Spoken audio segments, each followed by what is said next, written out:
All right, guys, welcome back to more Footy Talks, where we talk about the world of football and what's going on around the world. And I gotta say, this weekend has been crazy, to be the least. With 2 match weeks left for the Premier League, and it's looking like a crazy, crazy scene. Starting off with Southampton losing 2-0 to Fulham, making them officially relegated and going down to the Championship. This is the first time they go down to the second division of the English League since 2011-12, and very disappointing by Southampton. I honestly did not see them being relegated at the beginning of the season, but it's an unfortunate event, and we just hope that they can be back soon because they do have a great squad with names like Ward Prowse in there, some quality players. Chelsea also drew against Nottingham Forest in a game which anything any points that Nottingham Forest could take away were important in their relegation battle. They now sit in 16th, pretty close to being clear of that last three, and it was more of an important point for um, Nottingham Forest than it was for Chelsea. Chelsea needed a win here, and they didn't get that, unfortunately. Nottingham Forest ended up taking it for them. And then Spurs lost away to Aston Villa 2-1, and they basically guaranteed no more UCL for the next season. And it's looking very, very upset for any Spurs fans out there that they not all they're fighting for is the Europa League and the Conference League, where at one point in the season they were looking really, really lively and looking that they could get top four, and then the down collapse of form was not really good. I think it definitely came down to the sour relationship that they had with Conte and what happened with Antonio Conte, and it's just very upset. But you hope to get bounce back and go better next season. Following after that, Arsenal, the big one, Arsenal lose away at home to Brighton to guarantee City just need a couple points to win the title. And within 7 days, City could be crowned title 7 days early. And Brighton had an amazing performance. Um, they played really well. They definitely brought the game to Arsenal. It wasn't Arsenal just attacking and then Brighton had some lucky goals. No, Brighton played really, really, really well, and they just really attacked this Arsenal side, and it looked like the injuries that Arsenal has had late on in the season really, really hurt them. They lost Martinelli, they lost Saliba, to name a few players, and you can really see that that squad depth wasn't really there for those games, and now they got punished and unfortunately lost the title race 2 weeks too early, in my opinion. I really do think if all the players were fit for Arsenal, they could have potentially made a run in until the last day. But it's very, very unfortunate. Their run of form lately has not been great, and this is another example of their really, really bad form lately.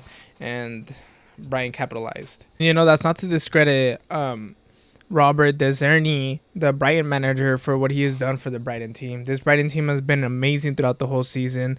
They're currently in sixth place and could potentially even get fifth if everything goes well for them. That'll be the best finish they've had. The last best finish was last season, finishing in ninth. But now to be after losing their arguably the biggest, hottest manager at the time, Graham Potter, and then replacing him with arguably an even better manager in Robert De Zerbi, to have to replace Potter, which was basically the Jesus of Brighton and English football, and then doing this, it's no discredit to what he's done. He's done an amazing job with a great group of players. You have McAllister in there, you have Mitomo in there, you have some amazing players who got the job done against Arsenal, and they played really, really well. And I'm excited for this Brighton squad. It's arguable whether they'll lose a couple players in there. McAllister's linked to Liverpool, but if he can keep the core of that team in there, I'm excited for what they'll do next season. And if they can reinforce that team and bring in European football, even better.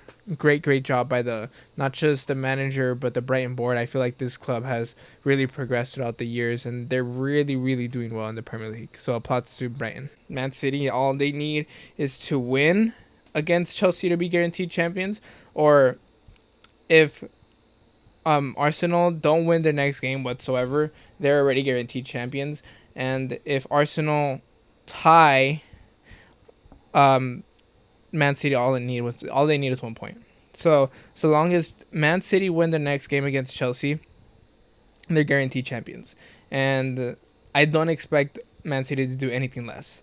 They're gonna go out there and they're gonna destroy Chelsea, especially in the current form that Chelsea are in.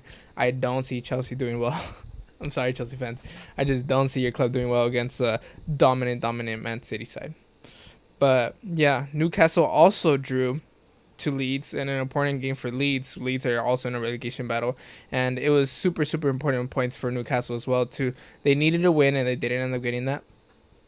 And now they're equal on points at 66 with Manchester United. Newcastle are still in third place because of goal difference, but they're equal on points with Manchester United, which means they're both 4 points away from Liverpool. And it's looking very likely like Liverpool can go out there and win it. And if any of these two teams slip up, especially because Liverpool's goal difference compared to Manchester United's is way bigger. So as of now on for the rest of the season, it's important for Newcastle to just stay focused and win every single game. And if they do that, they can guarantee UCL football next season. But if they don't, then it's looking like they can do the Europa League. And drawing this game against Leeds will be an important factor for that, because they needed to win that game and they didn't. Leeds also being a team who needs to win games, and a draw I'm pretty sure they'll take it and they'll be semi-happy with that, but it's not enough to keep them away from the second two relegation spots, apart from Southampton, who have already been relegated. And Liverpool have also had a great performance today. My Liverpool fans out there, we beat Leicester City 3-1 away at home, and at a stunning display by Liverpool. I thought it was fairly dominant, with Leicester City having a couple good chances. They had a couple good run-ins, but I think the defensive woes really showed, with both goals from Curtis Jones coming in within 2 minutes apart, and I thought he was really left free for both of those goals. The first one was a thing of beauty, similar to the goal that he scored against Spurs, but this time it was Mo Salah who assisted. Mo Salah also assisted his second, which looked like he might have been offside, but when you look correctly, he was right on the edge on onside. And a beautiful half volley by Curtis Jones, turning around and just hitting another half volley. Great performance on the first half by him, and then obviously finishing off with the Trent Alexander goal.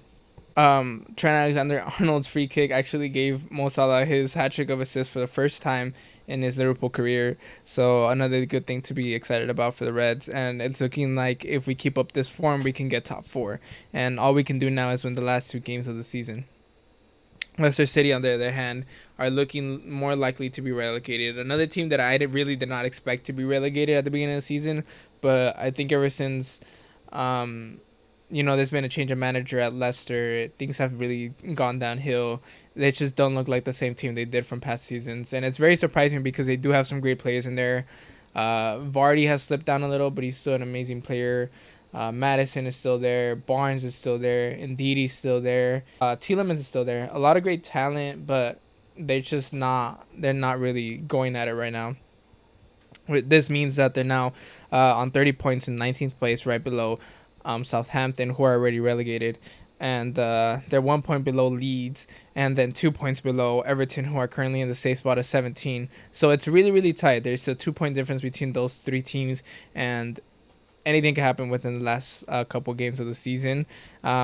Leicester play Newcastle United away and West Ham at home for the final two games, and all they can hope for is to get as many points as possible, because clearly it's going to be needed. But yeah, let me know what you guys think about these games for this weekend in the Premier League. Who do you think is going to get relegated? And who do you think is going to get top four for the league? Obviously, Man City is going to win the league already.